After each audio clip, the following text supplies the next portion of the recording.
dan mengapa undang-undang itu harus direvisi.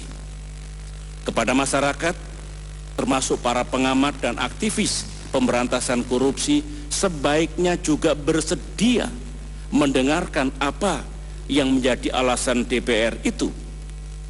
Jangan langsung divonis seolah-olah itu sebagai upaya untuk memperlemah KPK atau untuk melucuti kewenangan KPK. Setelah mendengarkan alasan DPR, masyarakat luas, termasuk pengamat dan aktivis pemberantasan korupsi, bisa menyampaikan pandangannya. Bebas, bisa setuju, bisa pula tidak setuju.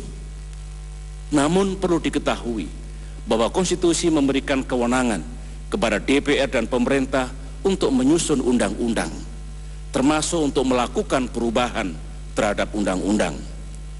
Jika setelah undang-undang itu diterbitkan dan disahkan, masih terbuka bagi masyarakat luas untuk menyampaikan ketidaksetujuannya dengan cara meminta Mahkamah Konstitusi untuk mengujinya. MK akan menguji undang-undang itu, termasuk jika suatu saat misalnya ada undang-undang KPK yang baru hasil revisi. Apakah undang-undang itu bertentangan dengan undang-undang dasar? Mahkamah Konstitusi atau MK juga tetap tunduk pada aturan main, bahwa itu diuji, undang-undang diuji apakah bertentangan dengan undang-undang dasar. Saudara-saudara, sehubungan dengan itu semua, pandangan dan pendapat saya terhadap keinginan DPR RI untuk melakukan revisi Undang-Undang KPK adalah sebagai berikut. Prinsip dan posisi dasar saya tetap sama dengan yang saya sampaikan pada tahun 2009. Ketika waktu itu juga ada wacana menyangkut peran dan kewenangan KPK, yaitu saya tidak setuju dan menolak setiap upaya untuk memperlemah KPK.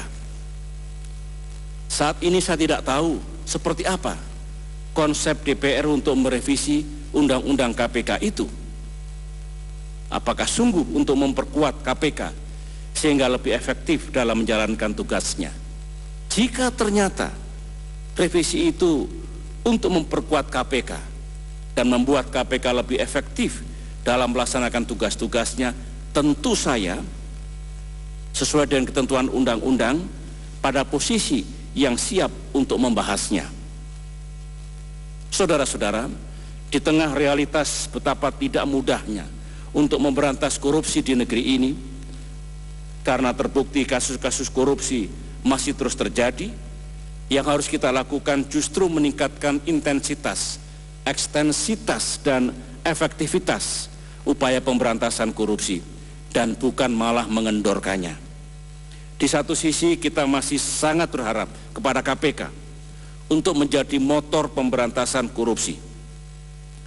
Di sisi lain, kita juga harus memberikan kepercayaan dan memberdayakan lembaga penegak hukum lain seperti Polri dan Kejaksaan, karena mereka juga menjalankan amanah konstitusi dan amanah undang-undang.